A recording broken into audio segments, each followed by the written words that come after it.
fue la negociadora jefe del Acuerdo Regional de Cooperación Económica y otras negociaciones comerciales relacionadas con Filipinas.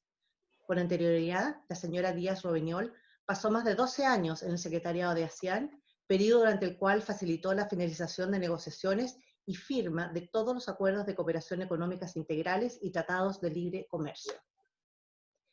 Después vamos a tener al señor Yeyan Menon, que es profesor titular e investigador del Instituto de Estudios del Sudeste Asiático, ISEAS, Yusof Ishak Institute. El profesor Menon es un destacado experto en comercio y temas ligados a inversiones en el continente asiático. Anteriormente trabajó como economista líder en el Banco de Desarrollo de Asia, ADB, en la oficina del economista jefe. También se desempeñó en el Instituto del Banco de Desarrollo de Asia en Tokio entre los años 2005 y 2008. Comenzó su carrera como académico en Australia, donde dedicó casi una década en el Centro de Políticas Públicas de la Universidad de Monash en Melbourne. El profesor Menon también ha trabajado en la Universidad de Melbourne, en la Universidad de Victoria y la American University en Washington, D.C. También trabaja como académico adjunto en la Universidad Nacional de Australia y la Universidad de Nottingham en el Reino Unido. Y last but not least, tenemos como invitado hoy día a Diono Nurjadin, espero haber pronunciado bien el nombre, presidente del capítulo Indonesia del Consejo Empresarial Binacional Chile-Indonesia, recientemente constituido, y miembro de la Junta Directiva de la Cámara de Comercio e Industria de Indonesia, CADIN. El señor Nurjadin es uno de los principales empresarios. Hola, Ronnie. Presidente y CEO de PT Cardiac International y presidente comisionado de PT Jasa Casa Senesta. Previamente, el señor Nurjadin fue director en Peregrine Securities en Singapur y vicepresidente de Bankers Trust, también en Singapur. Tiene un MBA de la Universidad de Pace y una licenciatura de la Universidad de Rochester. Sin más, vamos a darle la palabra ahora a nuestro subsecretario de Relaciones Económicas Internacionales, quien junto con darle la bienvenida formal, también va a hacer una presentación sobre lo que nos convoca hoy día. Rodrigo, tienes la palabra. Estás en silencio, Rodrigo, y voy a poner tu presentación. I see. Gracias, Loreto. I will do my presentation in English, giving some of the audience that is here present today joining us. First of all, thank you for all of you for being here. I would like to give you a very special welcome and also the chance to exchange what we are doing as Undersecretariat when we think of ASEAN. In that sense, I also wish to greet and thank in particular the ambassador of ASEAN member countries, the ambassadors of Chile in the ASEAN member countries, Ms. Ana Robeñol, Director of Market Integration Directorate of the ASEAN Secretariat, Diono Nurjadin, Mr. Jayant Menon, and also Leticia Erane, CEO of the Regional Corporation for the Development of the Bio-Bio region. I am very pleased to speak about Chile's interest in broadening trade networks with the ASEAN region as part of its overall strategy to diversify markets and work towards economic recovery. Today, we're witnessing a collapse of the economic and health systems, high unemployment rates, declining household incomes, low confidence in global markets, among others. And as we're all aware, in response to this international disruption caused by the pandemic, governments of all countries have been confronted with questioning their roles in the world trade and how they address the economic slowdown during times of crisis. Since the COVID-19 breakout, Chile has actively worked in national and international strategies to ensure unimpeded trade flows. We have faced the need to establish an economic recovery plan that addresses the need to diversify markets, the relevance of regulating and promoting e-commerce, the growing demand for more inclusive trade, the need to promote Chile's participation in regional and global supply and value chains, and also for this economic plan, strengthening our economic relations with ASEAN, which is crucial for us. In the second slide, you will see that Chile continues to maintain a rules-based free trade policy. As you may be aware, Chile's trade opening strategy has evolved from a unilateral reduction of tariffs to a wide network of bilateral and multilateral trade agreements, creating a growth model based on exports of goods and services while promoting the attraction of foreign investors and fostering investment of Chilean companies abroad. Also, this opening has been the best option for an economy that is only comprised by 18 million inhabitants to produce goods and services at a profitable scale, promoting new industries, impacting Rodrigo, sorry to interrupt you, but I'm not able to go through with your presentation. I'm very, very sorry, but I'm having trouble with. Just a second, please. I will see what's going on. I'm very sorry. Why I can't? Let's see. I'm very sorry. Huh? Are you watching the screen? No. Yes. Okay.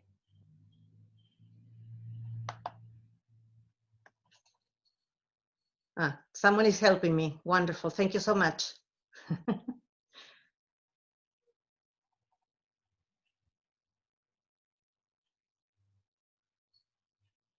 Okay, I think we're set up now.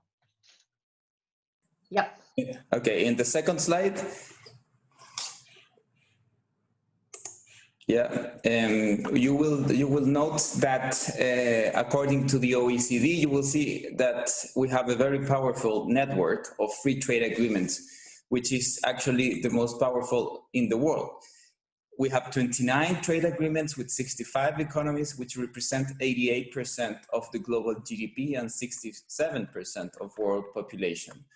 In 2019, more than 8,000 Chilean companies exported their products, among which 3,600 were SMEs. Export of non-traditional services also amounted to 1,200 million in 2019, reaching a historical high for this sector. And our 92%, which is very interesting, of our non-copper exports were directed to countries that have FTAs with Chile. In the next slide, when we look at the performance of our exports in 2019, our exports reached $69.6 billion US dollars, a number that decreased 8% compared to 2018. And this can be mainly explained by the trade war between China and the US, and the decrease of mining exports, which fell by 62%, especially in products such as copper, iron, and lithium carbonate. Non-copper exports in 2019 represented 52% of Chilean exports, amounting to $36 billion US dollar. And when we think on 2020 main figures, during the period between January and October, our commercial exchange reached 104 billion, decreasing 10% compared to the same period. However, exports decreased only by 1.7% compared to the same period of 2019. So mainly 80% of this decrease is explained because imports decreased. Which is explained by the economic situation faced also during this pandemic. But in October 2020, Chilean exports reached 685 million, which compares to the last year in an increase of 12.9%. So goods such as copper cathodes, potassium nitrate, pork meats, fertilizer, tires, fresh apples, among others, explain this expansion. And we are expecting this increase to signal a steady recovery of the international demand for Chilean products. Regarding imports, they were valued at nearly $5 billion US dollar, and like I was explaining, they register a 13% decrease compared to the last year. And in the next slide, the highlights for 2018-2020, I wish to stress that our trade policy has advanced pretty steadily. From March 2018 to date, the Congress has approved 9 FTAs, including the CHEPA with Indonesia, which entered into force on August 2019. And we have 6 ongoing negotiations, namely South Korea, the EU, the Pacific Alliance with their associated state candidates, the EFTA, India, and also Hong Kong in services. And we have 2 agreements currently in the Congress. One is the CPTPP, and soon the DEPA, or Digital Economy Partnership Agreement, with New Zealand and Singapore, which was signed on June 11th. Also, Ecuador FTA soon is to be dispatched to the Congress for approval, and we continue to work on implementing our trade agreements through our administration committees, with the continuous monitoring of our partners' economic situation and monitoring of the requirements of the private sector. In the next slide, I wish to stress our priorities and also the market diversification. Considering the current circumstances and our specific trade situation, we have prioritized specifically a strong market diversification, and for this purpose, we are developing an agenda which starts with ASEAN. In terms of the region, we are aware of its importance, its population of 655 million, and its GDP of over 3.2 billion US dollar. It's an attractive global hub for trade and investment. We are aware of the diversity of ASEAN members and its role as a manufacturing center, with the growing demand for consumer goods, the growth of e-commerce, tourism, information, and communications technology, with the potential for innovation, the digital economy, and the role of ASEAN in supply chains and the 4th industrial revolution. In this sense, we have agreement in force with the following ASEAN countries: Indonesia, Malaysia, Thailand, Vietnam, Brunei, and Singapore as part of the P4, these last 2. And we're interested in improving our bilateral trade relations with countries with whom we have trade agreements, but also in terms of having an increased market access with the Philippines, Cambodia, Laos, and Myanmar. We have expressed also our wish to join the ANSFTA, or ASEAN +2, and the RCEP, which has recently been signed to have a formal trade relationship with ASEAN as a bloc. We are also interested in working very closely with ASEAN to cooperate in mutual interest areas in trade and investment. On slide 7, which talks about the strategic importance of ASEAN to Chile, I wish to stress how the bloc, and we know the bloc has had 2 decades of robust economic growth, positioning itself as the 5th largest economy, growing at 5.3% per year since 2000. In all these years, we have seen impressive growth numbers, and also when we think in a post-pandemic scenario, a rapid economic recovery is expected for significant markets in the region. We look at the IMF projections, which expect 7.8 growth in Malaysia, 7.4 in the Philippines, 6.7 in Vietnam, 6.1 in Indonesia, and also 4% in Thailand by 2021. So when we look at the trade exchange between Chile and ASEAN in slide 9, we look at the figures of 2019, with Chilean exports valued at $1,200 million US and imports of $2 billion US. Our first exports destination in the ASEAN region is Thailand, followed by Vietnam and Malaysia. And between 2006 and 2019, non-copper exports have grown at an average annual rate of 4.3. Of the 8,000 Chilean exporters that I mentioned earlier, only 680 send their products and services to the Southeast Asian bloc. Of these, close to 296,000 jobs are generated in Chile. And of the total, 140 companies have chosen the ASEAN as the destination for close to 20% of their international sales. Our top exports from Chile to ASEAN are copper, salmon and trout, wood pulp, sawnwood, fresh apples, and also fish, oil, iron, cardboard, nuts, red wine, and fresh cherries. From ASEAN, the most imported products are electronics, such as smartphones, but also trucks, shoes, textiles, cars, jewelry, and others. And imported products from ASEAN, we are aware that directly benefit Chilean people. In slide 11, I want to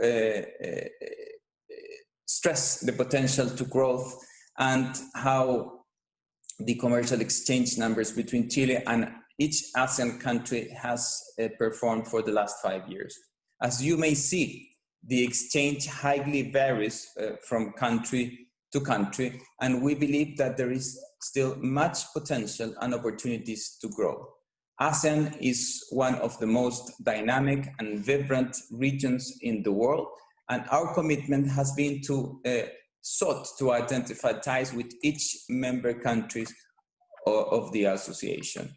On the next slide, on tariff reduction in ASEAN for Chilean export basket, I want to show you the concrete benefits that we reach to export some of our products. For example, the tariff for exports of cranberry juice to Malaysia and Thailand under the bilateral FTA is currently 0%. Tariffs will progressively be reduced for exports to Indonesia and Vietnam until reaching complete liberalization in 2023 and 2029, respectively. The tariff for of honey to Malaysia, Thailand, and Indonesia under the bilateral FTA is 0%, and also we will progressively be reducing it until complete liberalization next year. Another examples such as Gouda cheese and other products which reach a 0% tariff to Malaysia, Thailand, and Indonesia, which we expect to keep reducing over time. On slide 14, on phytosanitary openings in ASEAN 2019, this is a critical component of the tariff reduction, which is to obtain also the opening of markets from a phytosanitary perspective. In 2019, we achieved the following openings. In Thailand, fresh blueberries. In Indonesia, blueberries, oats, and dehydrated maki. In Malaysia, fresh blueberries, also shallots, garlic, and currants, and in Singapore, fresh blueberries, among other products. In slide 15, in terms of the opportunities for services in ASEAN, the inclusion of the services chapter in the FTA in force allow us to give outstanding guarantees to our exporters in the destination markets. Among them, we can highlight preferential regulatory frameworks, legal certainty, development of business plans, new opportunities for largest exports from Chile's regions, and with the purpose of adding high value, incorporating our exportable offer talent and knowledge generated in the country and qualified professional labor. Currently, 80% of service exports originate in the metropolitan region of Santiago.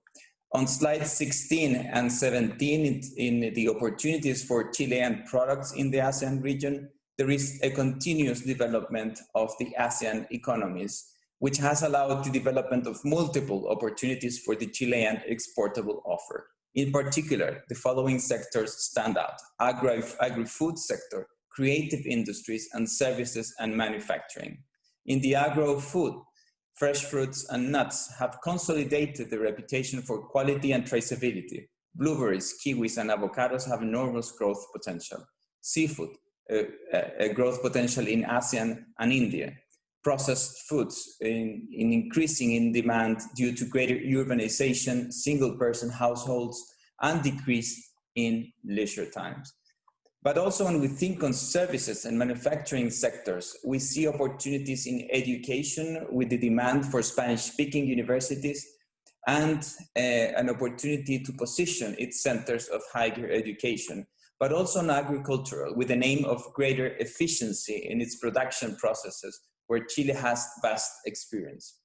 And also up-and-coming sectors such as video games or creative industries, where we see that the largest population concentration globally every day demands new experiences related to electronic games. This sector is expected to generate 152 billion this year.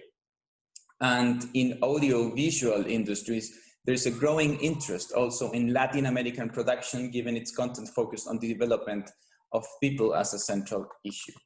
On slide 18, and to conclude, I would like to take this opportunity to announce that here at the Undersecretariat of International Economic Relations, we will publish an ASEAN brochure with the information of the Southeast Asia region as a strategic hub for our country.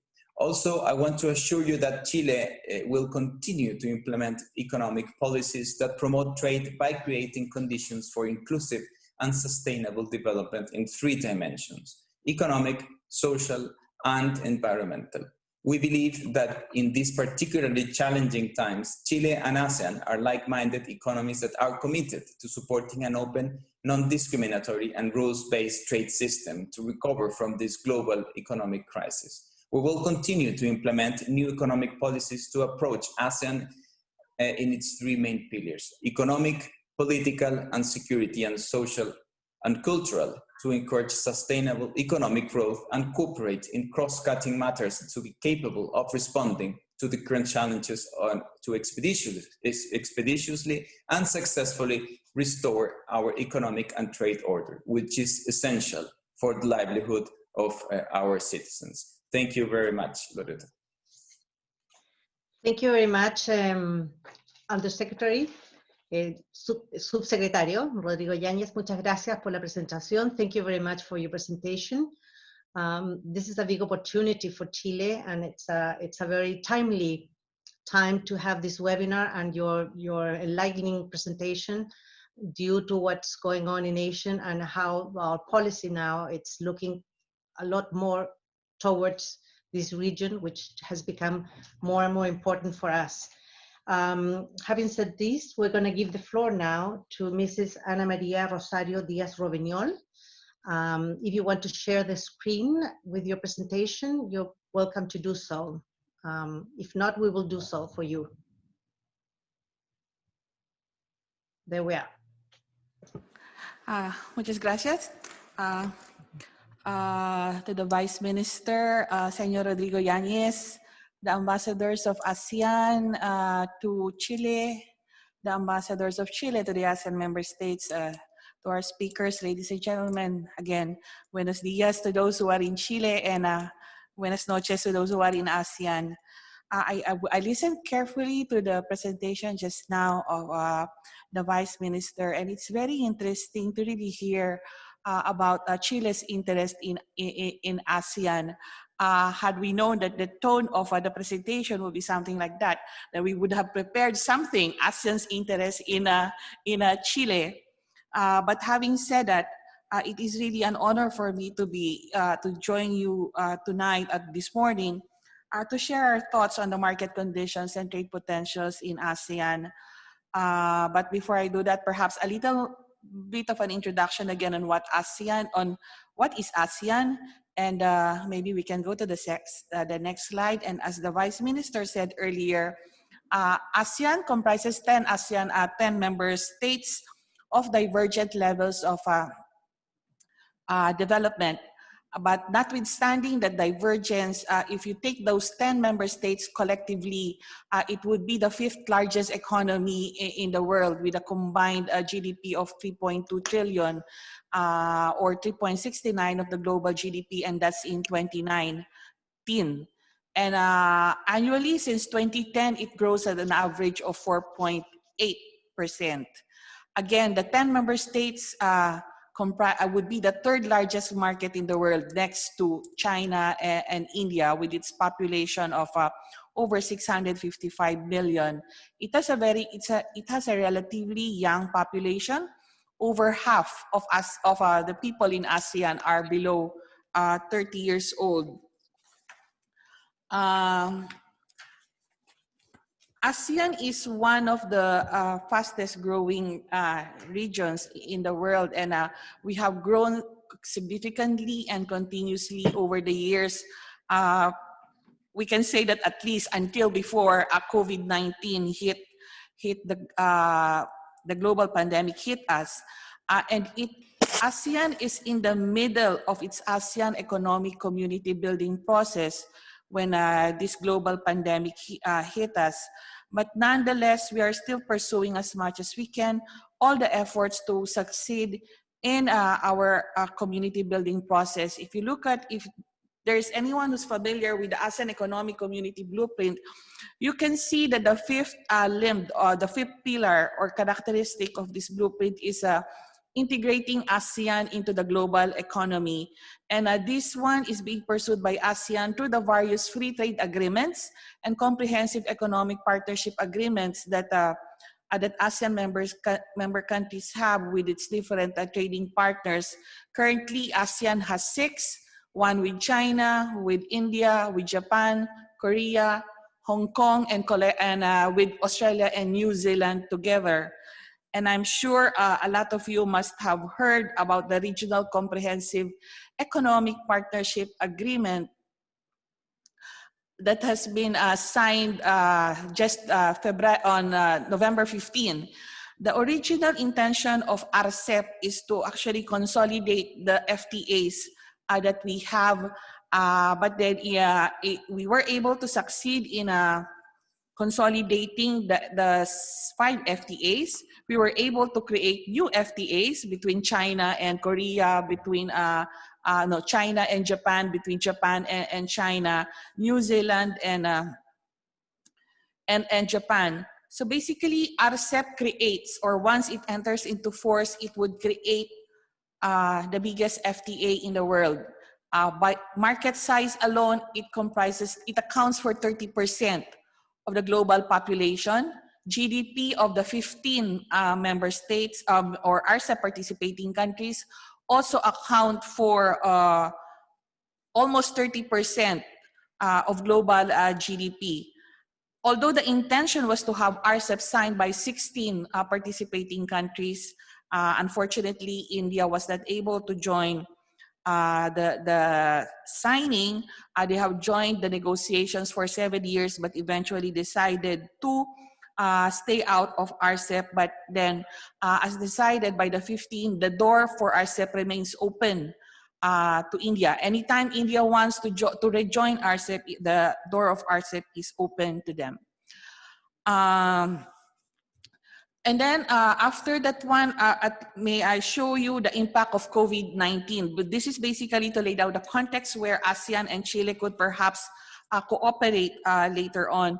If you would see on the screen how much COVID-19 has created an impact on ASEAN and member states, but nonetheless, if you would look at in terms of how it has affected ASEAN, I think that even with COVID, ASEAN is still seen to be performing better than the world, than the advanced economies, or even the emerging market and developing economies. And that is for both GDP and trade. On the economic impact of COVID-19, I think the Vice Minister has mentioned earlier how fast ASEAN member states are growing.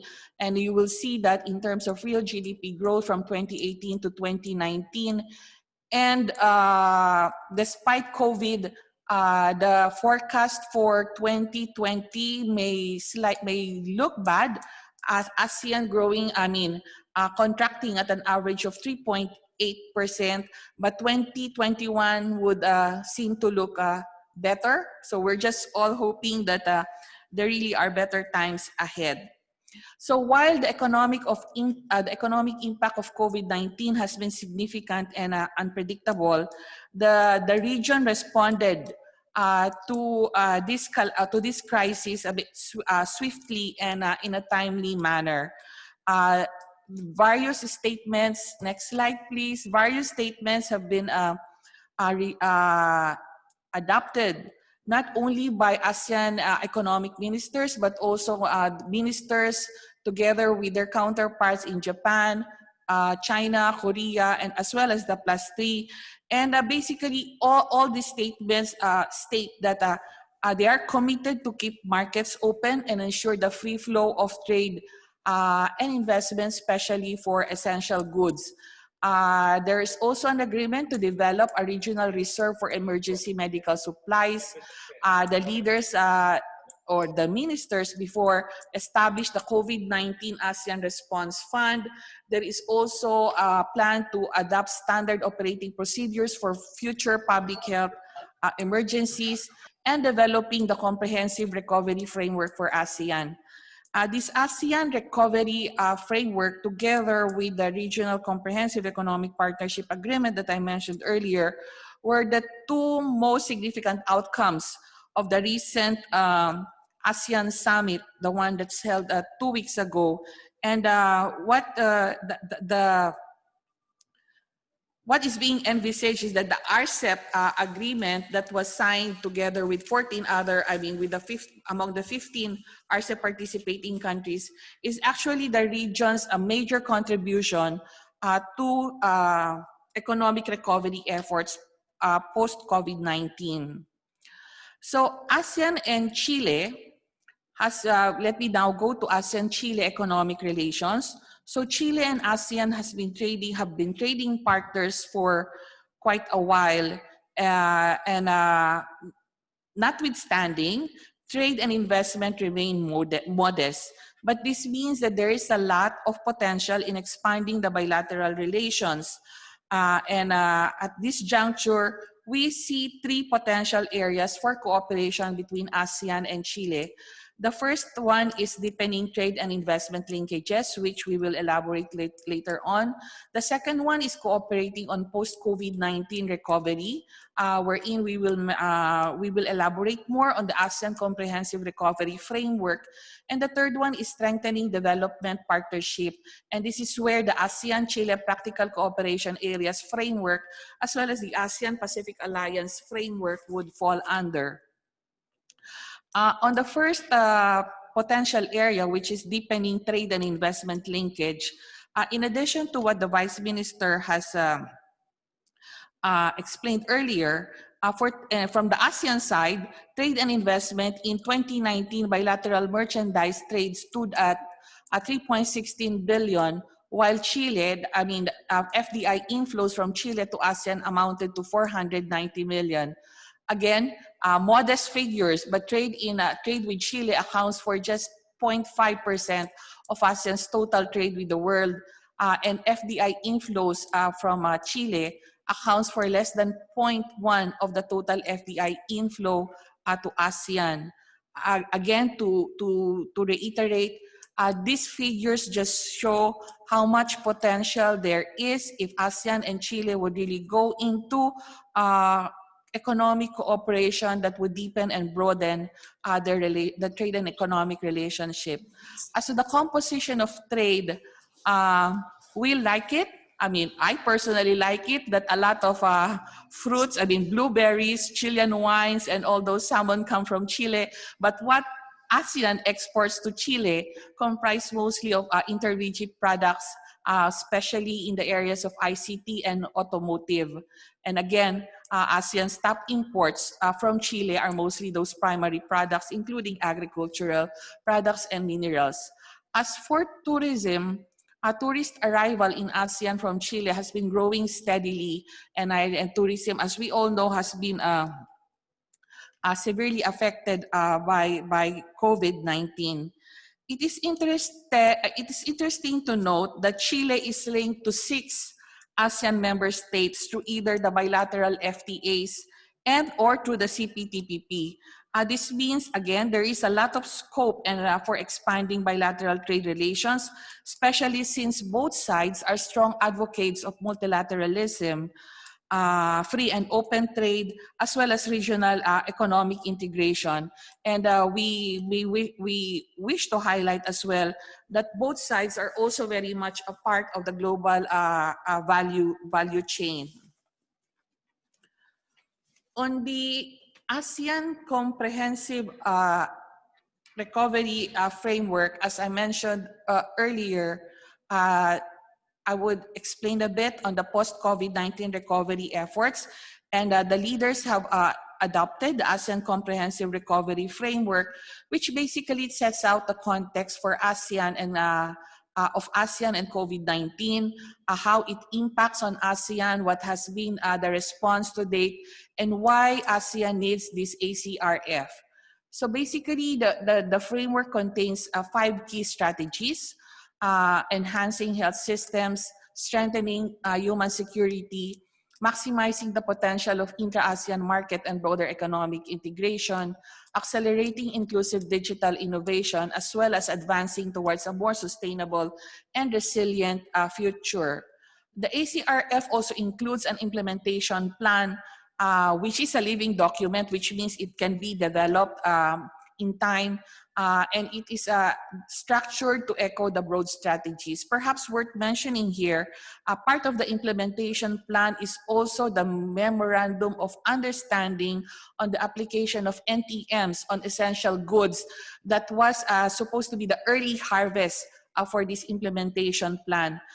So the document itself commits or obliges member states of ASEAN to adopt or stand still on adopting or adopting non-tariff measures, particularly on essential goods that are listed in the appendix to the MOU. And they are also committed to do a rollback. If ever they have NTMs on those essential goods, then they are supposed to roll them back. Now, on the next slide, maybe I've mentioned this earlier, the broad strategies under the ACRF, but if we can, I can go straight to the cooperation on post-pandemic economic recovery. And here we want to say that for the ACRF, it goes beyond the health sector. It also includes multilateral cooperation, especially in the areas of trade, that includes commitment to keep normal trade flows and supply chains, as well as travel and border management. There are potential partnerships in key priorities under the ACRF, and this would include perhaps an exchange of ideas, good practices, experiences on how countries are responding to the global pandemic, delivering training and capacity building activities, developing jointly solidarity plans, targeting specific action points of mutual interest. And here it is worth mentioning that one of the basic or the core priorities of the ACRF is really strengthening supply chain connectivity and resilience. To finance the recovery and to finance the recovery under ACRF, as well as resource mobilization, there is the COVID-19 ASEAN Response Fund, which is open for voluntary contributions from AMS, dialogue partners, development partners, and so on and so forth. And this would include international organizations and funding agencies, as well as the public and private sector. Now, on strengthening development partnership, maybe we can say that currently there are 2 platforms for ASEAN and Chile to really discuss possibilities for deepening and expanding its partnership. And one is with reference to the ASEAN-Chile Development Partnership. Years ago, a few years ago, Chile was granted a development partner status. And in the document where this one has been granted, they identified several areas for potential cooperation, and those related to trade and economy. This one pertains trade and investment, science and technology, innovation, micro, small, and medium enterprises, renewable energy, as well as capacity building through scholarships and training for officials, as well as sharing of best practices in trade negotiations. Then there is also this ASEAN Pacific Alliance framework for cooperation, which was adopted 4 years ago. And this framework for cooperation laid down the foundation for cooperation in 4 priority areas, namely economic cooperation, education and people-to-people contacts, science, technology, and innovation, as well as sustainable development.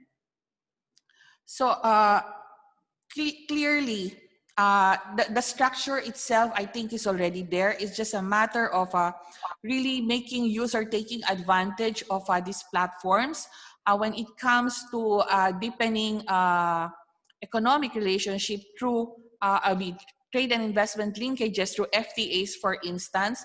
There is also scope in pursuing that, as I said, given that Chile is already linked to several to more than half of ASEAN member states, as well as those countries that are currently in RCEP. So if I may end my presentation with the following key points. Yes, ASEAN remains an attractive trade and investment destination despite the COVID-19, and we would really love to have Chile in this, raising the presence or elevating the presence of Chile in this region. Increasing investment, trade, and tourism between Chile and ASEAN point to encouraging trends, but it is at a low base. So given this, there is scope for greater trade and investment cooperation if only we can we make full use of existing platforms. Chile's elevation as an ASEAN development partner formalizes the institutional mechanism that can further enhance cooperation between Chile and ASEAN. We can perhaps, from the economic side, because we understand that the development partner is mostly pursued in the political side, but maybe we can discuss ways on how to start, slowly start engagement at the economic level. And as ASEAN charts its way out of the COVID-19 pandemic, Chile and ASEAN can work together in areas of mutual interest, as in the provision of training, capacity building, knowledge exchange in the various priority areas identified in the recovery framework. We can also work together, I guess, from as part of the post-recovery effort, we can also begin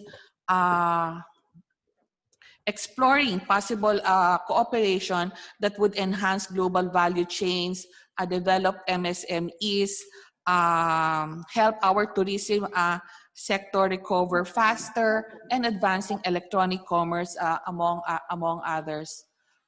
With that, we can, let me end my presentation. We'll just be open to questions later on. Muchas gracias. Muchas gracias, señora Ana María. Thank you very much for your excellent presentation. And we are looking forward for the questions and answers. So because we have some things already in our minds to try to get the best from you. So thank you so much. Now we're going to move forward, and we're going to have Mr. Yeyent Menon. He's PhD and visiting senior fellow Institute of Southeast Asian Studies, ISEAS, Yusuf Ishak Institute. He's going to presentate about handling of the COVID-19 economic fallout in Asian and main economic, social, and political trends in the region. Yeyent, do you think you're going to be able to share the screen yourself? Yes. Or you, okay, wonderful. Thank you so much, because I'm not being very successful in that. Thank you very much, Loretta. And let me start by thanking the organizers for having me here today. I enjoyed very much listening to the Vice Minister and also Ana Maria from the ASEAN Secretariat. And I hope that I can add something to those two presentations.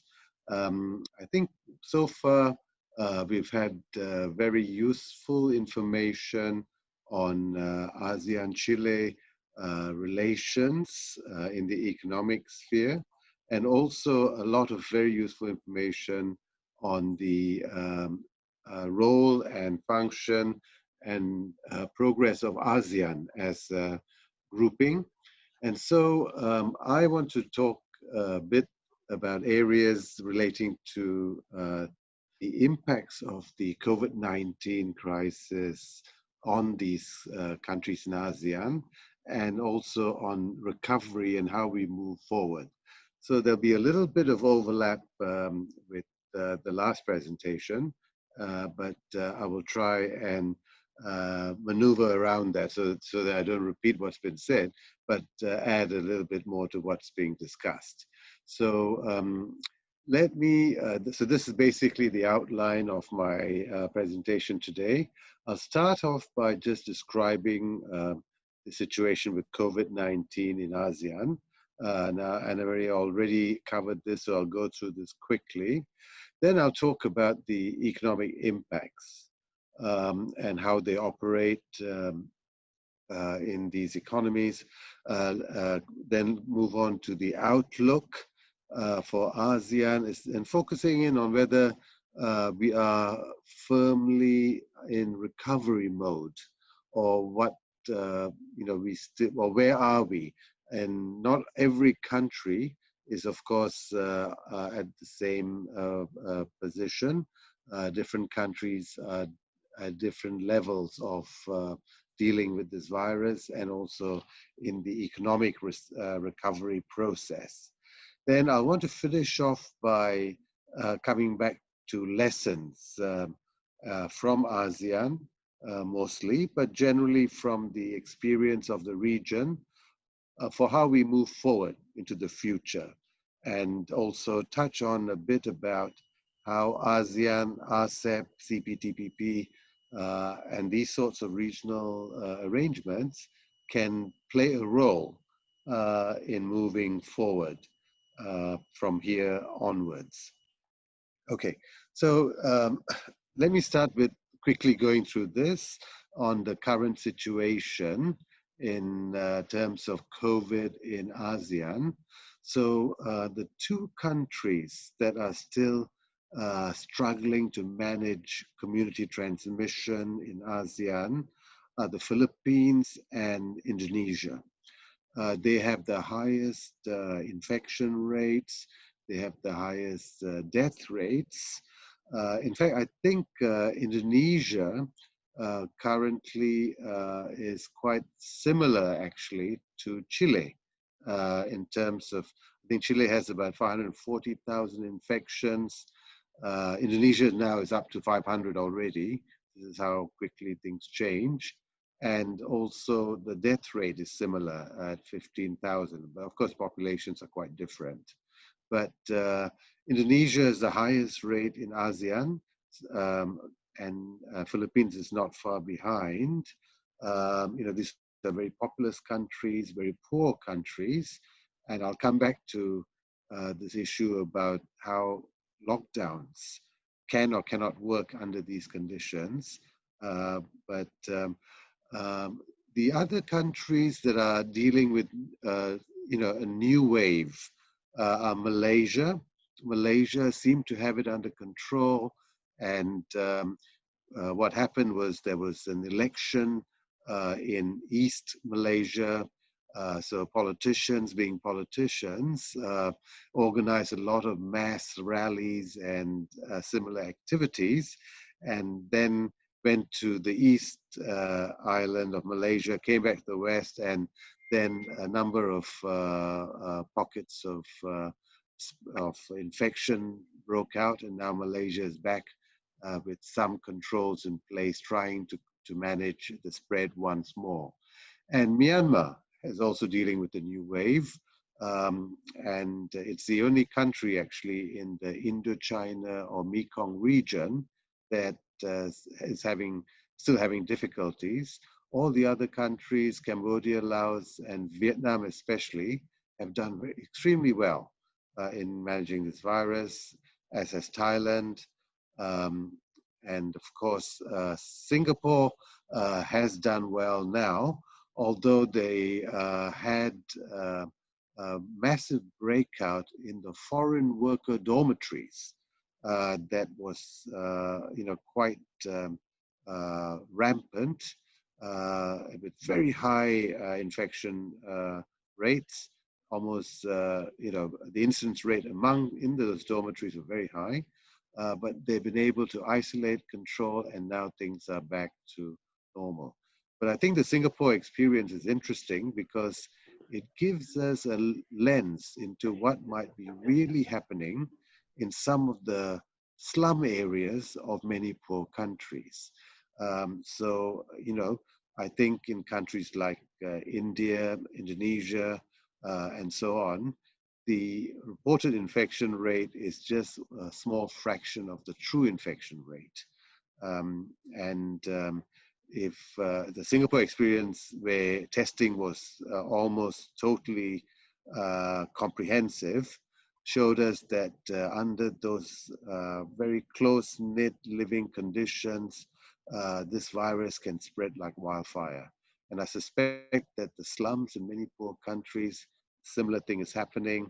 And I think this is why the WHO has also told us that maybe 1 in 10 people around the world could be infected, which is 15 times the reported figures. So anyway, so ASEAN, most countries have it under control, but a couple of populous countries are dealing with community transmission, struggling with it, and new waves in Malaysia and Myanmar. But these things can change very quickly, but so far, overall, the experience has been relatively good.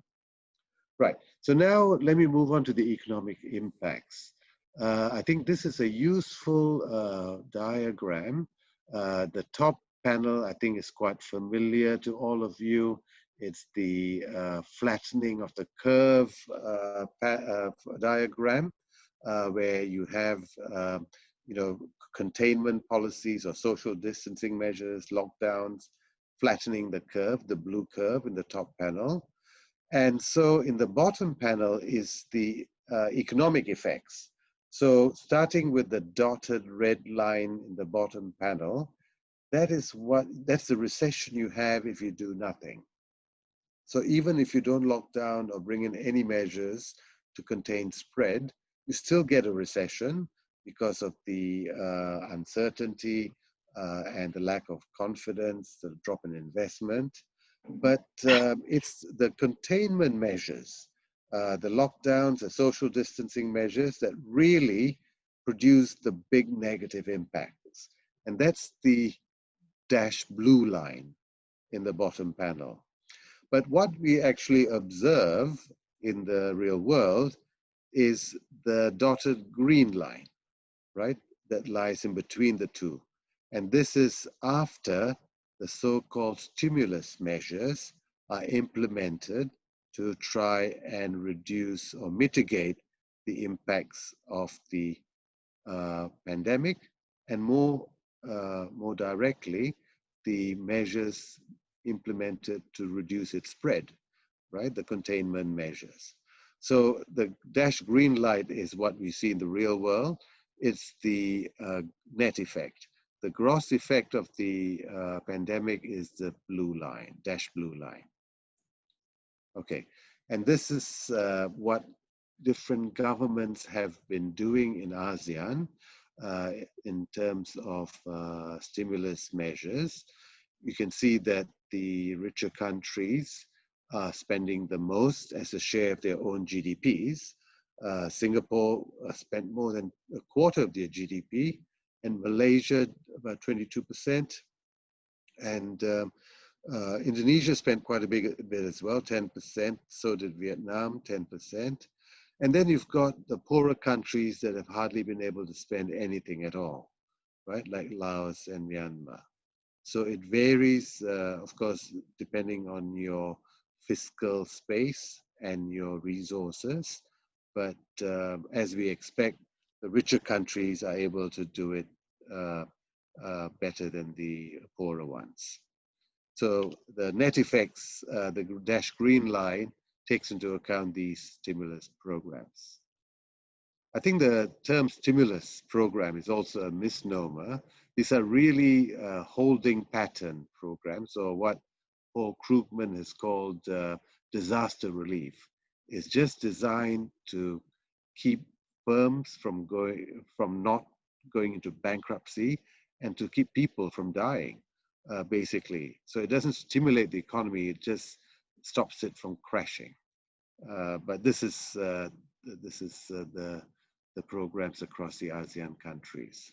Right, now let me look at quickly at the forecast. Again, Ana Maria already spoke a little bit, Ana Gracia, sorry, spoke a little bit about these estimates earlier, the IADB estimates.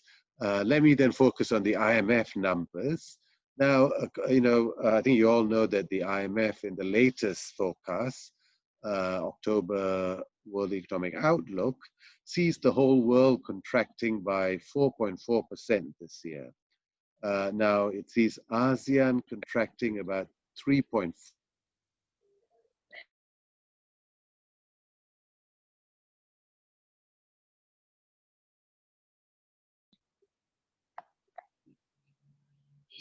Yayan, we think we lost you for a while.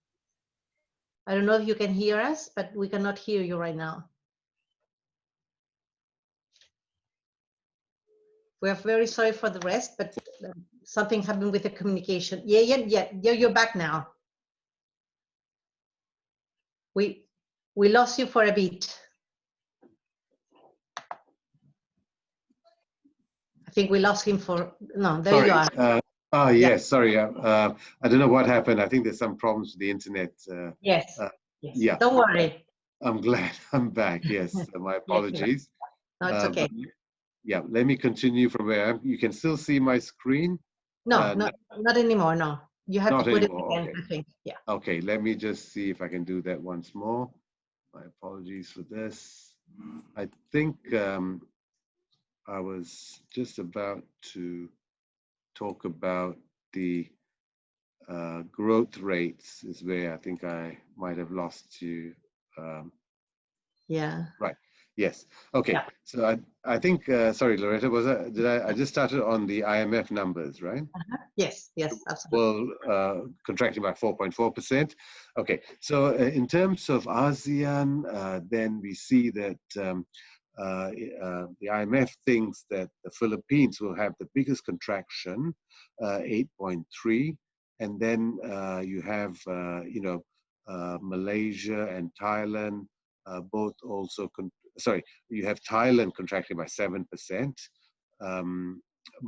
and then Malaysia and Malaysia at 6% and Singapore at 6%.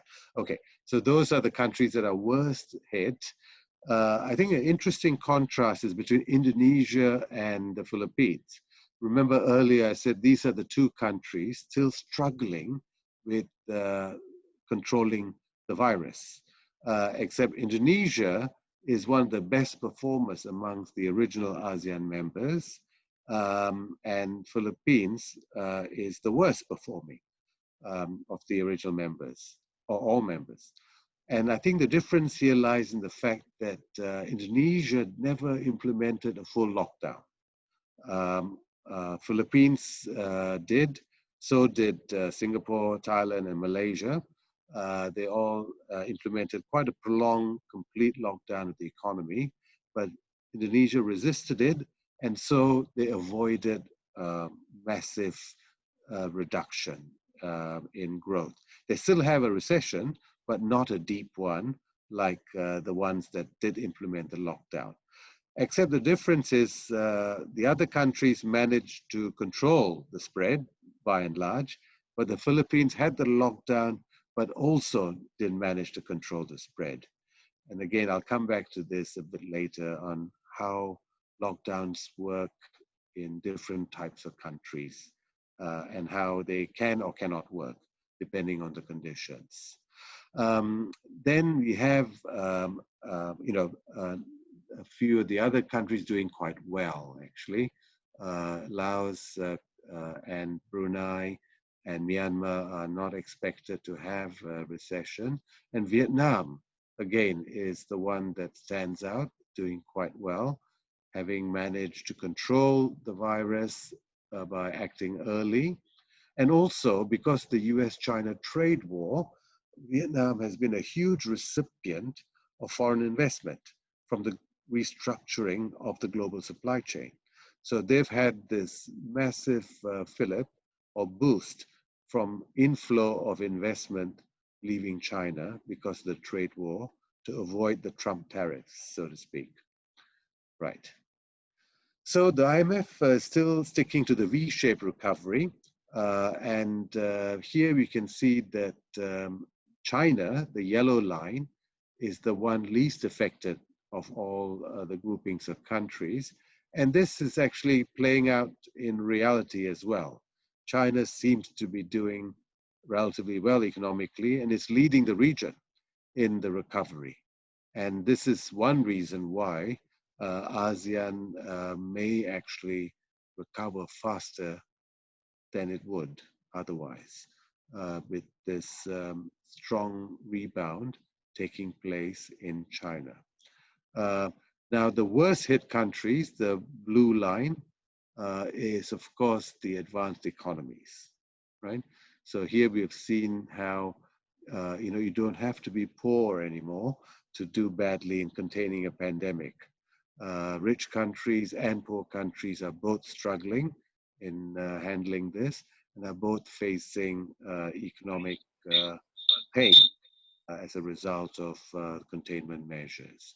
But generally speaking, though, the emerging and developing countries are doing much better. That's the brown line.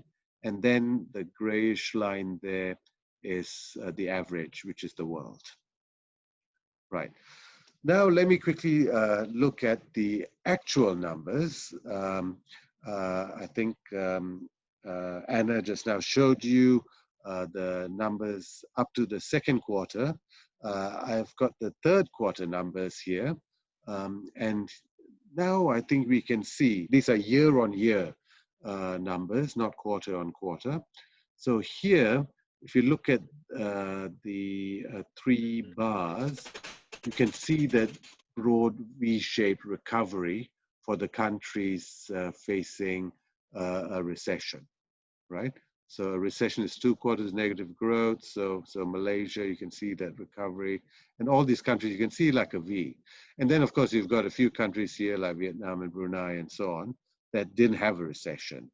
So it does appear like the recovery is underway, or the bottom has been hit in the second quarter. This doesn't mean that the recovery now will be resilient. You know, Malaysia is still now facing the new wave. So depending on how well they do there, you might have a W-shaped recovery where you have an up and down. Or, you know, people talk about the U-shaped as well. And we don't know if we will go back to where we were completely and how quickly.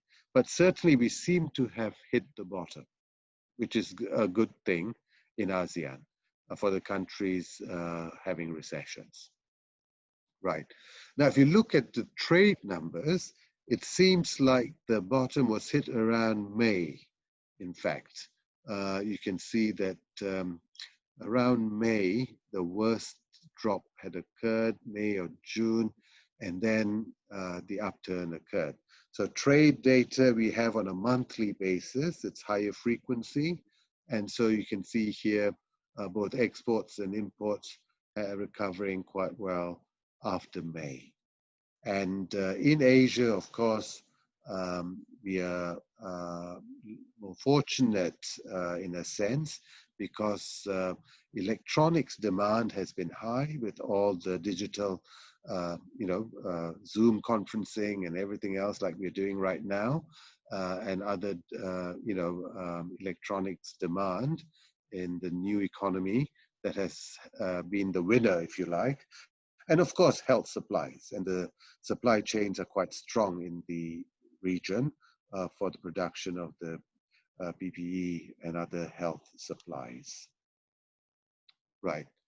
The similar pattern can be seen when we look at the data on air and ocean freight bottoming out around May and a recovery soon after that taking place.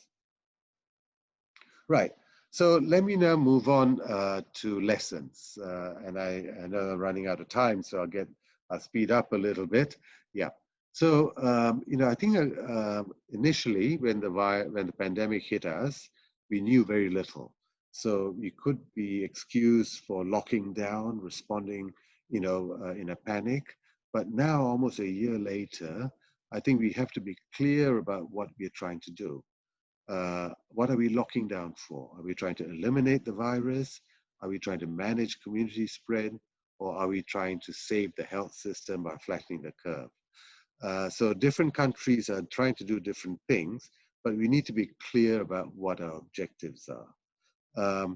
And we know that lockdowns can work under certain conditions, right? China is an example where it did work. But we know that they're not necessary. And Taiwan is an example where they managed to control the virus extremely well without a lockdown. And then we know that lockdowns are sometimes simply not feasible. And here you have, these are populous countries with large populations of poor people, right? Countries like India and Indonesia. You cannot lock down an economy without paying people to stay at home. And these countries have limited resources to do that. So people will be forced to leave their homes to eke out a daily wage, or in very often the case, to beg for a living, to scavenge for a living. Many of these poor households don't have running water. And so you cannot expect them to stay within the domicile. So it's just not realistic. And this is why countries like India, having imposed, the world's biggest lockdown for a prolonged period, are still struggling with the virus because it just cannot work. But lockdowns are not sustainable in every country. You cannot lock down an economy for very long periods of time. And so I think that's the main lesson. So in a sense, I think we need to live with this virus, and we have to move from general measures to targeted measures. And that's the key takeaway from those experiences. And I think in living with this virus, we have to balance economy and health. If you're a rich country, maybe you don't have to do that balance too much because you can afford to lock down, pay people to stay at home, eliminate the virus, and then open up again. But for everyone else, you have to balance health and economy. And in finding that balance, I think we need to rethink the distribution between domestic and border restrictions. Right, and this is where I will want to end. I think what we have seen is, how the shutdown to travel, all kinds of non-essential travel in almost every country has had huge impacts on the domestic economy. And we're not just talking about leisure tourism, we're talking about medical tourism, we're talking about education, and there's various other forms of travel linked to the economy that is suffering greatly. And there's large chunks of the hotels sector and other related services industries with multiplier effects that spread through the whole economy because of borders being shut to people, but not to goods. With goods, the experience is much better, but to people, I think, it's been incredible how all forms of movement have been curtailed at the international level. Now, I think this made sense at the start, right? When the pandemic broke out, people were trying to isolate themselves and keep the virus from coming into their economies, their countries, right? But now, almost a year later, are we still trying to do that? I think we should look at this very carefully.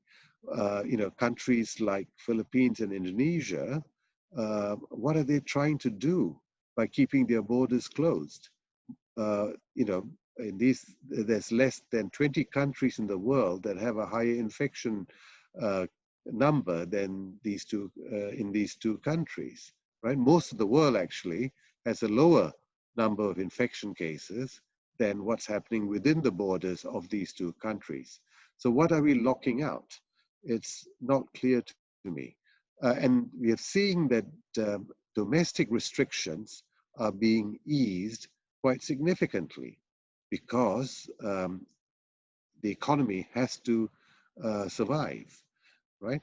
So I think this unusual skewed balance of, relaxing domestic movement, but stopping all international movement is producing a lot of economic pain without any gain in terms of reducing health risks.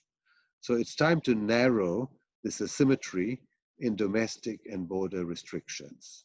I think rebalancing the two can support recovery without significantly raising health risks. So you don't have to change your balance between health and economy.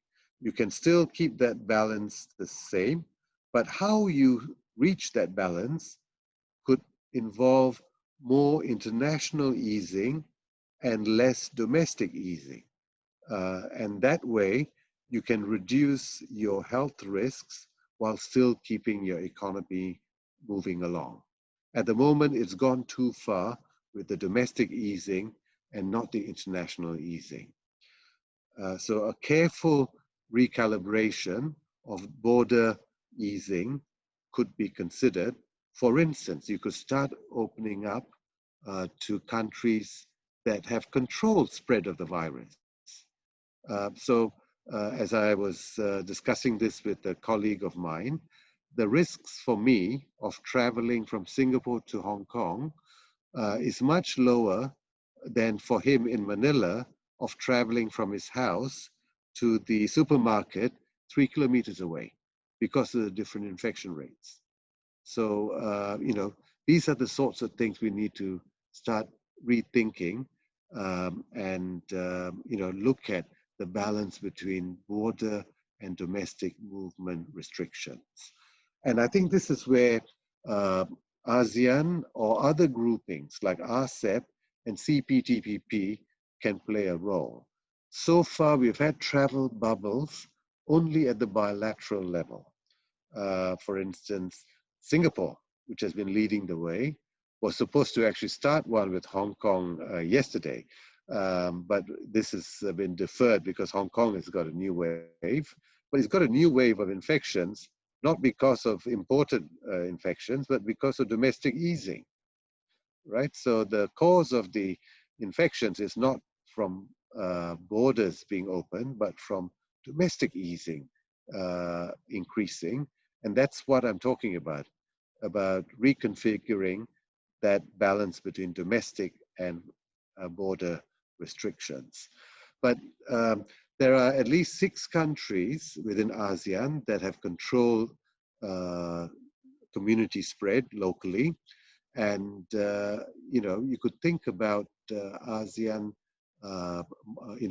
providing oversight for monitoring travel balloon, right, between these 6 countries. So from bubble to balloon, where there's mutual recognition of protocols, right? So quarantine or exemption of quarantine based on residency could be mutually recognized across these countries. So for instance, someone from Singapore who can travel at the moment to Vietnam without quarantine can then also travel to Cambodia next door and Laos next door and finish off in Thailand and have a regional holiday that way. But more importantly, someone from Chile who travels to Singapore for a holiday might be more likely to come here if they know that they only have to quarantine once in Singapore for 14 days, and then they can travel to Thailand, to Laos, to Cambodia without any more quarantine. So this will encourage tourism flows within the 6 countries, as well as from outside the 6 countries into the bloc, into the bubble, which is now a balloon, right? And then countries like Indonesia and Philippines could also recognize a quarantine that takes place in these countries on a non-reciprocal basis. At the moment, we can't expect Singapore to provide the same treatment to these two countries because community infection is quite high in those countries. But in Philippines can recognize quarantine and feel quite safe that 14-day quarantine in Singapore or Vietnam will not threaten their health conditions in any significant way. In fact, the domestic tourism is a greater risk at the moment because of the infection rate differences between Philippines and other countries, or within Indonesia and other countries. So, you know, there are ways in which you can promote economic activity without sacrificing your health in this case. And then this could be slowly expanded to add other countries over time. And Chile as well, you know, could say do a one-way non-reciprocal recognition if it wants to try and encourage tourism from the region, and not have, but not expect that they will get reciprocal treatment until community transmission is under control. So there's lots of things happening now with regional agreements in ASEAN and RCEP and CPTPP, RCEP having just been signed. And I think this is an area where these agreements can help with the recovery. We need to start thinking about opening borders, especially now that we know that the vaccine might soon be with us, and we might soon be able to get on top of this virus. But the vaccine, you know, for it to be available in large numbers to large populations will take many, many months. And we cannot simply wait for that to happen. We can slowly start, you know, looking at ways of helping recovery. And I think this is one area where these groupings can play a useful role in opening up the borders to people when they've already opened up to goods. So I'm sorry, I think I went a bit over time, Loretta, but I thank you so much for your patience, and I look forward to the discussion. Thank you. Thank you very much, Yeyent, and thank you so much for this very enlightening information. Definitely this kind of analysis, it's very useful for our planning. And well, we'll come back to you with the questions in a few minutes after we have our last speaker, but thank you so much for this very interesting data. Now we have, this is our last but not least presenter. We have Mr. Diono Nurjading. He's member of the board of trustees and advisor of Kadin, Kamar Dagang dan Industri from Indonesia, Chamber of Commerce and Industry, the entity that works as the umbrella organization of the Indonesian business chambers and associations. And he's the chair of the Indonesian chapter of the recently constituted bilateral business council between Chile and Indonesia under the umbrella of SOFOFA. And we have someone from the SOFOFA there, Pedro Reus. Welcome to the, thank you for joining us and for being able to hear Diono. And Diono, you have the floor. Do you think that you can manage to put your presentation, or you need assistance for that? No, I think I can try to share my screen. Okay. Hold on. Let's see here. Thank you so much for joining us today, Diono. This is your first experience as the chair of this bilateral council. We're very happy for this. Yes, thank you. So actually, hold on, let me see. Yeah.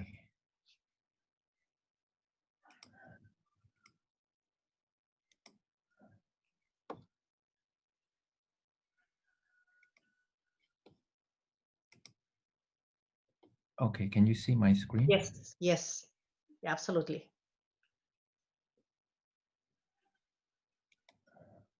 Okay.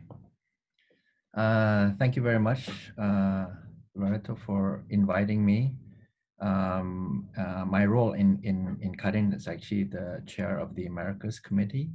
So we oversee all of the Americas from North, Central, and South America. And CADIN, as you mentioned, is the main business organization, umbrella business organization, that's of which all companies and individuals doing business, as well as other associations and chambers in Indonesia, are also members of. We have offices in every province. So we have regional offices in every province around Indonesia. So it's a national organization and the only one established by law. So it is the main organization and counterpart to the government. So my presentation is maybe a little bit more specific to one country within ASEAN, which is Indonesia. And it is, in fact, the largest country within ASEAN. And as the Vice Minister mentioned before, we signed a CEPA with Chile last year. So it's been in effect since August 2019. So this is a very big step, and hopefully will be the start of doing more together between Indonesia and Chile. So a little bit overview about Indonesia.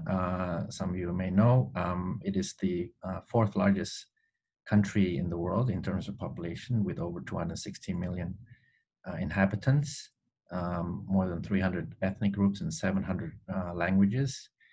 We are also the largest archipelago in the world, with more than 17,000 islands. And the land area is 1.9 million square kilometers. And of course, more sea, with 5.8 million square kilometers of sea, and one of the longest coastlines in the world at 80,000 kilometers because of so many islands. And the country is divided into 34 provinces, with the capital being in Jakarta on the western part of Java.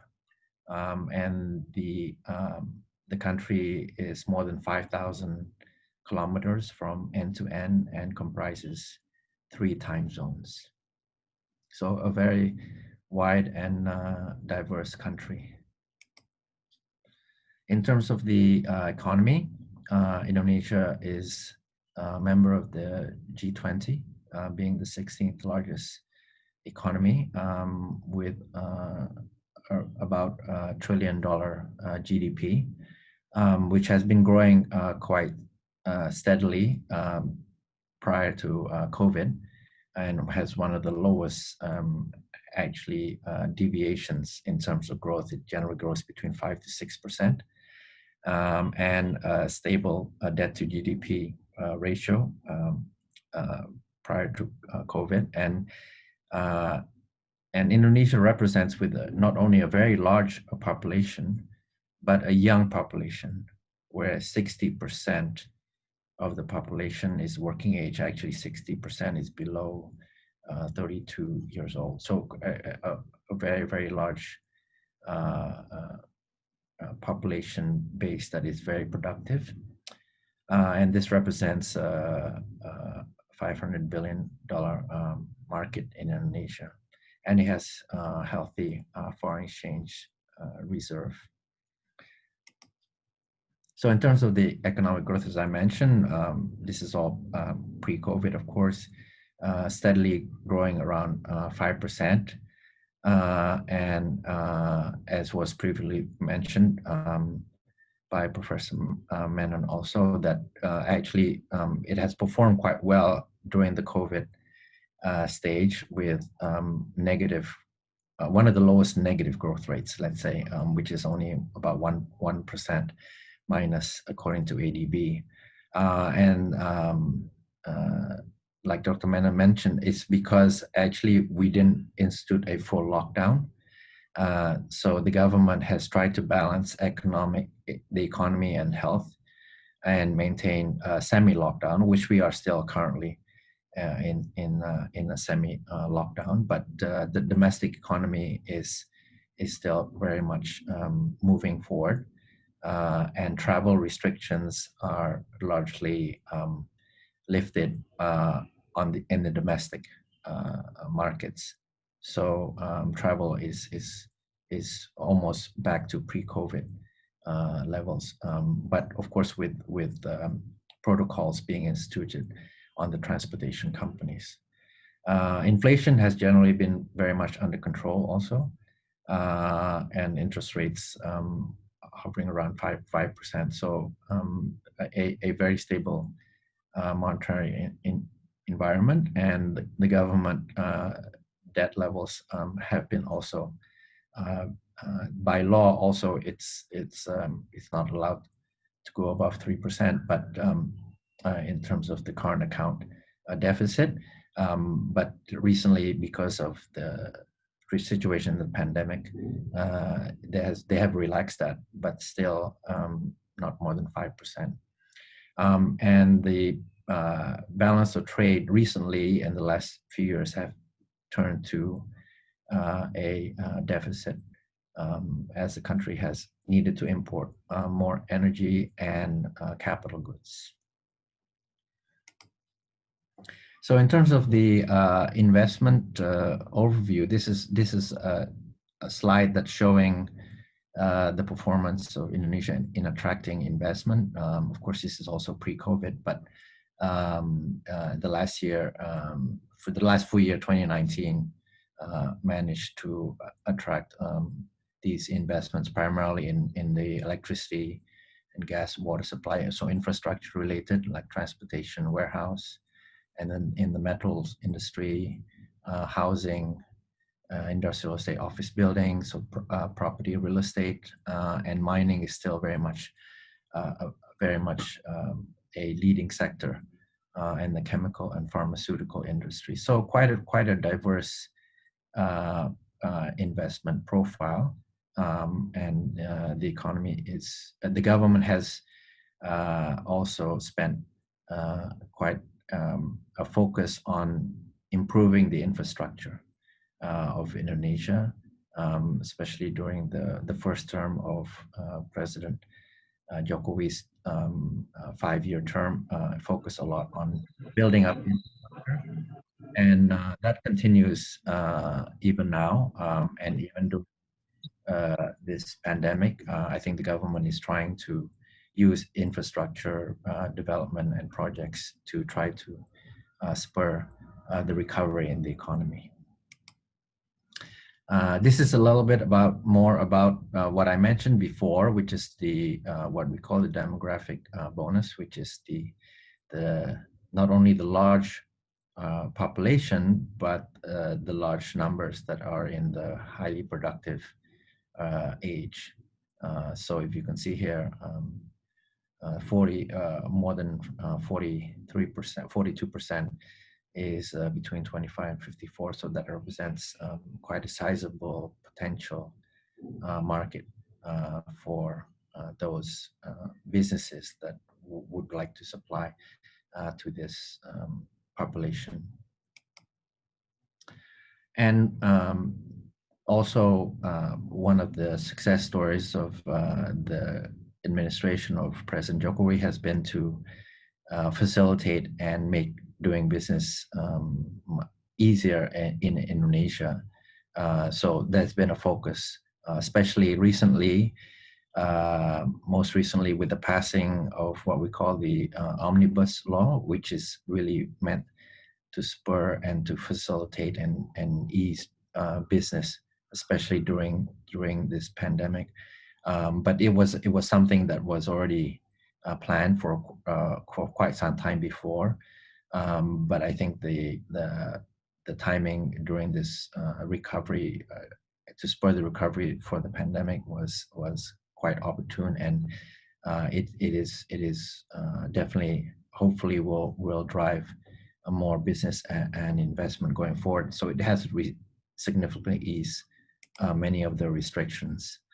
And the government continues to have a very strong reform agenda, especially on institutional reform, that is revising or creating institutions that apply good governance and are adapted to change, and regulatory reform, as I just mentioned about what we call the omnibus law, or the jobs creation bill.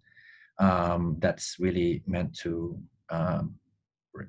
simplify and break down a lot of the regulations and foster growth and innovation in the economy. And lastly, of course, is the fiscal reform by way of more effective and efficient management of fiscal policies.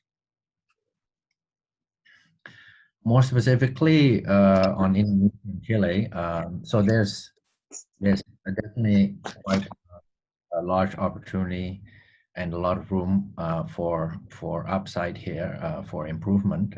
So if you can see here, in terms of Chile's ranking of foreign investors, is still very, very low. So there's hopefully with the new law in place, this will spur more interest for more investments in Indonesia, especially from Chile and Latin America as a whole.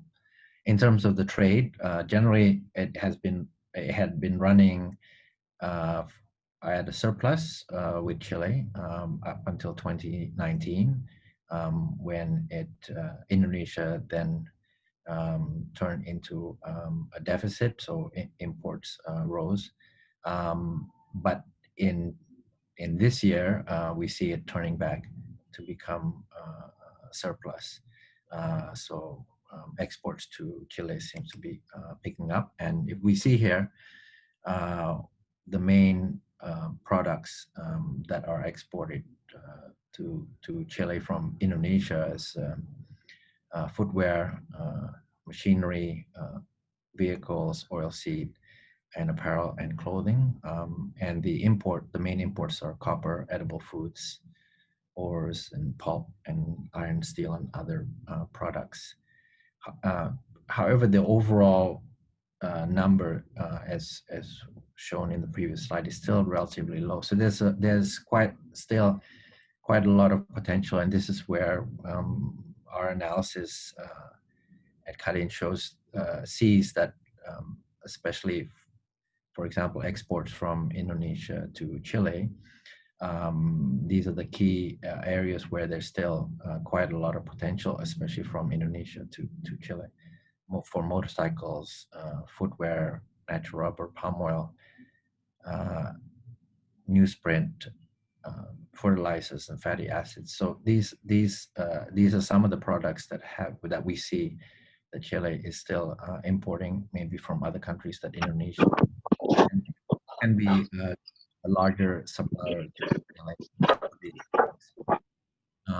In terms of the potential of exports from Chile to Indonesia, we see these are some of the products that that Indonesia is importing, maybe more from other countries, and could import more from Chile: copper cathodes, chemical, wood pulp, soda sulfate, grapes, apples, fruits in general, potassium, salmon, pears, and flowers, and fish. So I think there's quite a lot of potential, especially hopefully with the CEPA in place, that we can increase both the imports from Chile as well as the exports of Indonesian products to Chile.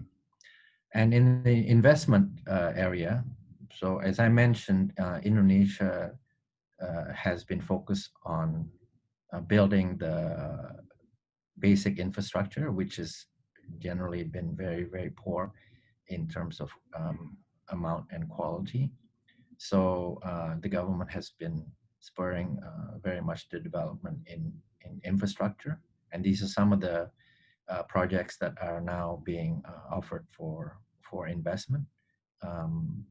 from infrastructure, agriculture, and of course the traditional labor-intensive industries, and then the import substitution industries, export-oriented industries, and the downstream of developing the downstream industry for some of our natural resources, which have generally been how we exported some of these products. But now the government is trying to move the industries to more higher value added finished products. So there's a lot of incentives to invest in some of these downstream industries.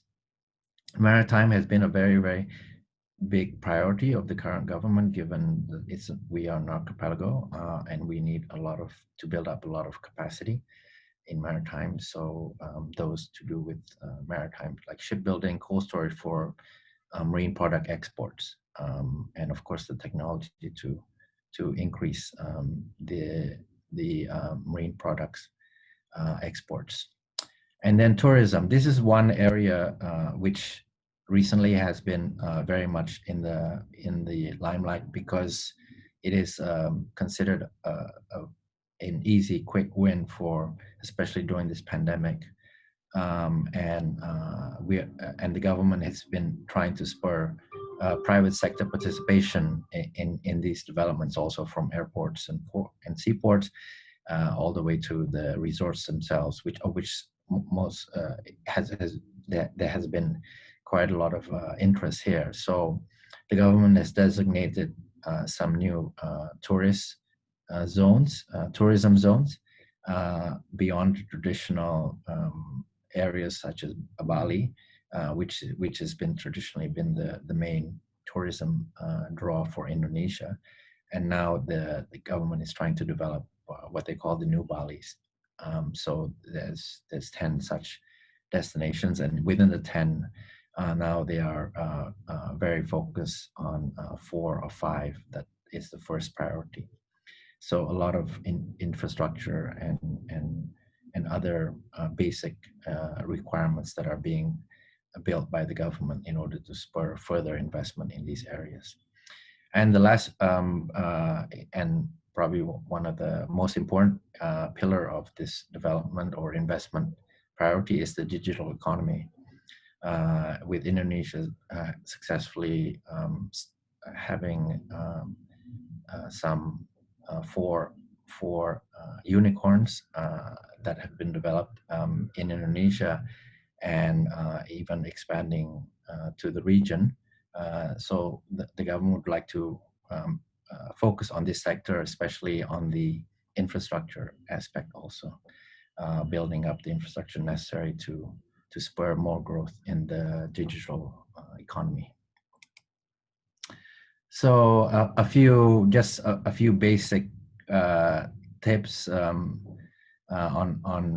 doing business in Indonesia. I think this is based on the experience of many of our members who partner with foreign companies coming to Indonesia. Of course, it is best to have a partner and finding the local partner, and that will help to better understand the culture of how to do business in Indonesia, and also be up to date as what is the environment and the climate in Indonesia. And also understanding the licensing system, of course, the schemes and the incentives, and then engaging the consultants, the right consultants in your particular area of business interest. So in this regard, Karin also has what we call the business service desk. So this is a part of Karin which can assist potential businesses from outside of Indonesia who would like to expand into Indonesia, either through investment or services or other requirements. So Karin, the chamber has a business service desk which is accessible to anyone who would like to do business or make contacts in Indonesia. So that's my presentation, and thank you again for giving me the time to talk about Indonesia. Thank you. Thank you very much, Diono, for this presentation. We have a lot to do among both countries, and this is the way to start. And it's very good to know that, especially the last information that you gave, I think is going to be very interesting for some of our businessmen that are in this webinar right now, that Kadin has this service business desk because to assist people who want to make trade with Indonesia or want to increase their trade that they're having already in Indonesia. So I guess that you're going to be kind of busy with Chile for a while. I hope that this opens doors for this, actually. We're going to start with the session of questions and answers. We don't have much time, so we're going to try to make the best of it. And I would start with a question to Yeyent. You gave us some ideas on how to deal with the COVID-19 from now on, given the experience that some of the Asian countries have gone through. And you proposed that maybe that could be possible to have a shared quarantine periods among some of the countries of Asia, or as an Asian as a whole, or maybe Asian and CP, TPP as a whole.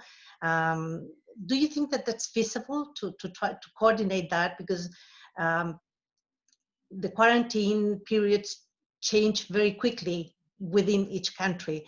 But to have this possibility of traveling, for instance, from Chile to Taiwan or to Cambodia, and from there on you get in, and then you are able to travel to other countries without having to do the quarantine again.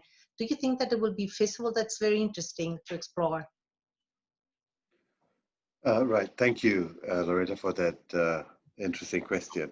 Yes, so I think, you know, the first point I want to make is that this is a proposal for countries that are balancing health risks with economic recovery. So if you're just wanting to eliminate the virus, then this is not for you. So, you know, for instance, countries like New Zealand or Australia that want to eliminate the virus, as soon as there's any cases, they lock everything down. Then they are actually looking at bubble between each other only at this stage. But for other countries that understand that you have to live with this virus, that, you know, you cannot eliminate it completely, but if you can control the spread, then that's what they're doing domestically anyway. So for instance, you know, in countries like the Philippines and Indonesia, where they have more than 1,000 infections daily, people can still move a lot more freely within the country than between countries. Okay, so what does this mean for quarantine? I think I'm not talking about having the bubble for all of ASEAN. I don't think that will be feasible. But for countries that have managed community spread, like the 6 that I mentioned, Singapore, you know, Brunei, Cambodia, Vietnam, Laos, Thailand, they have looked like they have managed community transmission. Community transmission is very low or zero. So to make people quarantine for 14 days every time they move across those borders seems unnecessarily risk averse. So I think, you know, if you can move within the country, then you should be able to move between these countries that are so similar as far as infection rates are concerned. For people like, from people from Chile coming into any one of those countries, of course, one round of quarantine on arrival will be necessary because the community rates in Chile are higher than within those countries. But once you have been cleared after 14 days, then you're just like any other person in that country. So I think it's residency, not nationality, that should matter. But, you know, that's in a perfect world. But from an economic point of view, it's, or from a health point of view, it's residency that matters, not your nationality. So I think, you know, why isn't it happening? I think it's politics, right? Politicians don't want to risk being blamed for importing the virus because the cost of that is very high. The cost of community spread domestically is also trying to be avoided, but it's not as high. It looks like you've been irresponsible if you let it in from outside, but if you let it spread within, you've been unlucky. We have to overcome that because it's not good for the economy and it's not good for managing the virus. Yeah. Well, thank you so much, Yayant, and we hope that our politicians are able to see the benefits of trying to apply measures like these ones, even if it's only going to be among 4 or 5 countries, but that helps a lot, and it helps to the economy and start as a starting point to try to open our trade again, and the movement of people, as you mentioned, has a big impact in tourism and then a whole chain of other services, etc. So thank you very much for that. And also we would love to know that if you have any papers that are available about these proposals, so people who are interested in following up your ideas, where we can reach about them, that would be very useful. If you can put it in the chat, if that's possible, for everyone to look at your papers or whatever, that would be great. And thank you so much, Yayant, again. I have a question for Anna, if possible. You talked about the RCP, and also it has been mentioned a couple of times, the CPTPP, of which Chile is part of the CPTPP. Do you foresee, because I read an article yesterday that talked about the possible merge of both agreements, which will, of course, benefit very much Chile if we are part of it and if we manage to ratify it sooner than later. Do you think that is something that is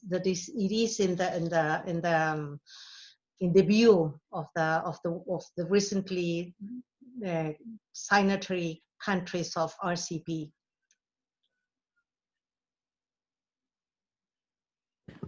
Thank you.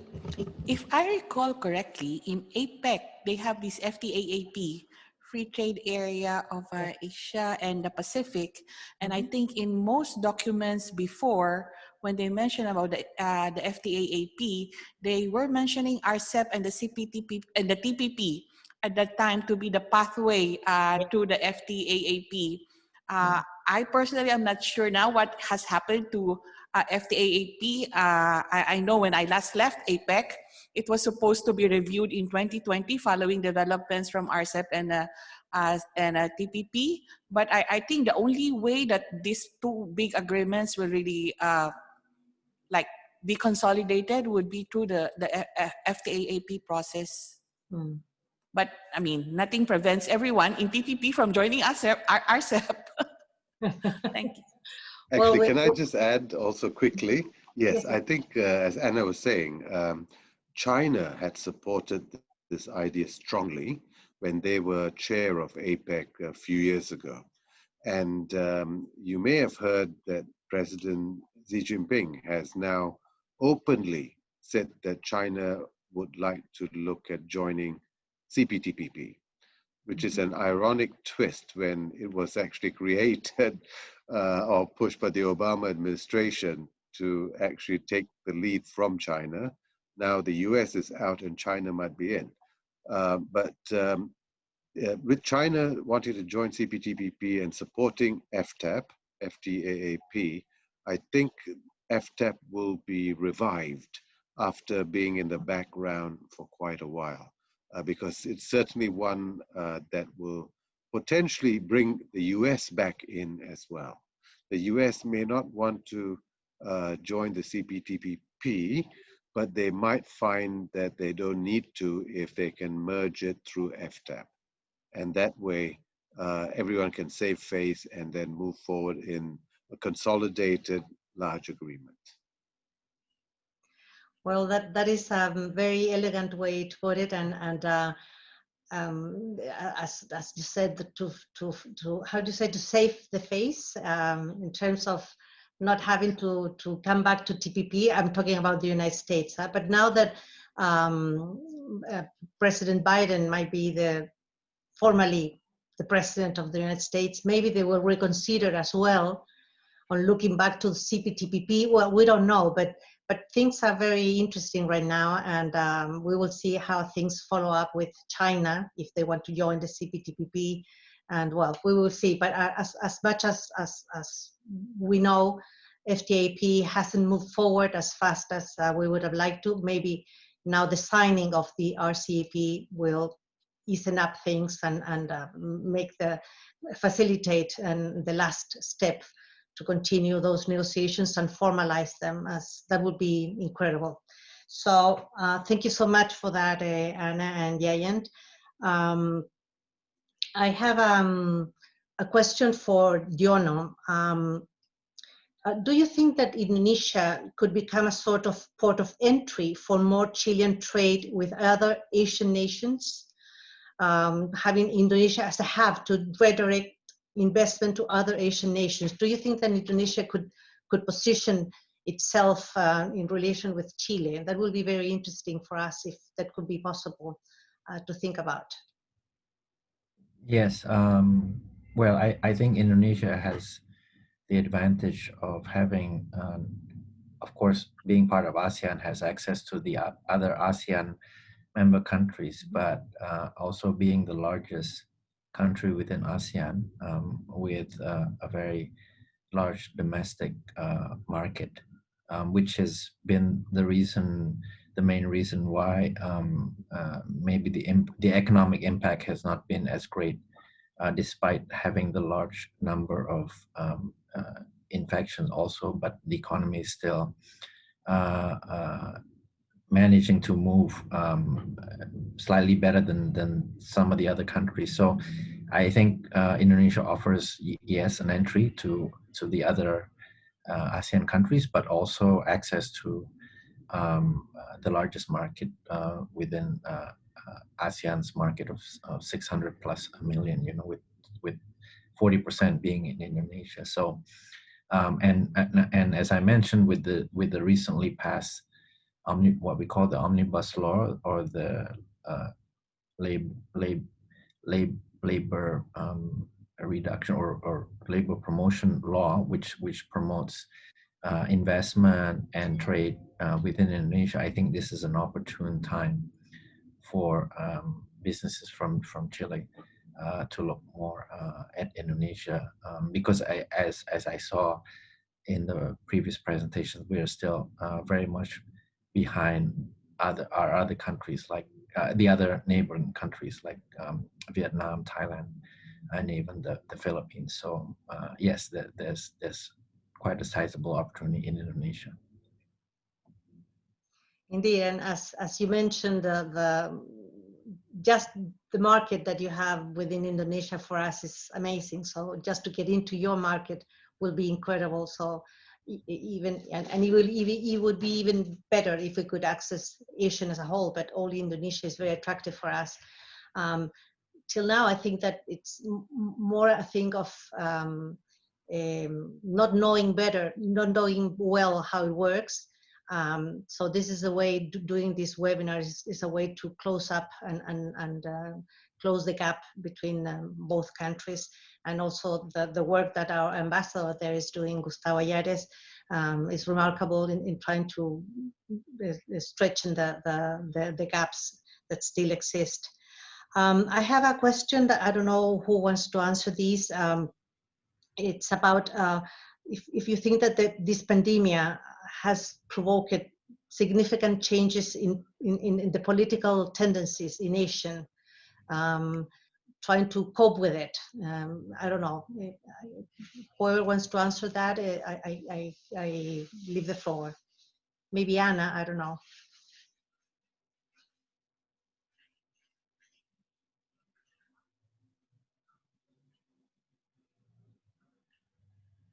maybe I wasn't very clear with my question. I was trying to check what exactly was the question again. Sorry. Yeah. No, if there have been changes in politics within the Asian countries because of the pandemic, if they have inducted new policies or I don't know, tendencies regarding with the pandemic.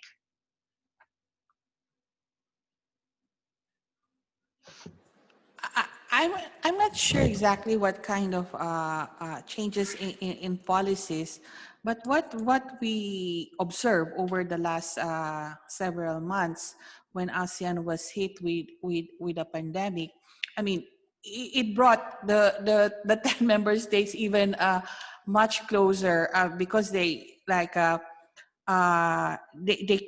that they can't survive just being being all by themselves. I mean, closing markets, not sharing information, not sharing data. I think they all know that it wouldn't be good for them. And it is also for that reason that the last 2 summits this year in ASEAN has come up with several documents, and all are leading towards a situation where at some point in time, I mean, it's not only about mitigating this global pandemic, but also preparing in case it happens again. So there are now talks on coming up with the stuff like how do we actually, I mean, we know how to prepare, but in terms of ASEAN, I mean, in terms of response as well as humanitarian assistance, I think that goes very well into the 10 AMS agenda. A lot of declaration actually have been released during the last summit. There is an ASEAN Center for Public Health Emergencies and Emerging Diseases. They have procurement and access to ASEAN vaccine security and self-reliance, the response fund, and everything. They're all designed to actually get into a more serious discussion on how to prevent, how to address the current situation, and how to prevent and make the region even more resilient to respond to situations such as this should it happen again in the future. I hope that answers your question. Yes, thank you very much, Anna. I don't know if Jan, do you have any comments or... Right. So this was about policies or politics? A bit of both. Maybe politics, maybe in the way they relate and everything, yeah. Right. I think Anna just talked about the policies quite well. On the politics, I think this is another dimension that is also important to consider. You know, different people in different countries are using this pandemic for all the wrong reasons, right? To tighten control, to consolidate power, to, you know, conduct trade disputes and trade wars. So there's a political dimension, I think, that we need to be wary of, because during periods of crisis, everyone's looking to blame someone, and preferably a foreign country. The US has, you know, turned this into a political football with, you know, this whole Wuhan virus stuff and so on. But also, I think the long-term consequences of crises like this will be mostly political. Even the Asian financial crisis, you look back now, and it's remembered for the political changes it produced, right? The fall of Suharto in Indonesia, the start of the fall of Thaksin in Indonesia, the rift between Mahathir and Anwar in Malaysia. And so here too, I think, when we look back years from now, after we get over this, it'll be the political changes that we might still remember. Even in Malaysia, there's been a change in government already. In Thailand, we're seeing protests on the streets on a very regular basis. In the Philippines, there's people, you know, raising concerns about the authoritarianism of the regime, and so on and so forth. And so I think there will be political consequences, and they are the ones that will be with us in the long run. Yeah. Thank you so much, Agent. Thank you so much for that answer. And thank you so much for sharing the address for your blog with more information about narrowing the gap between domestic and international movements.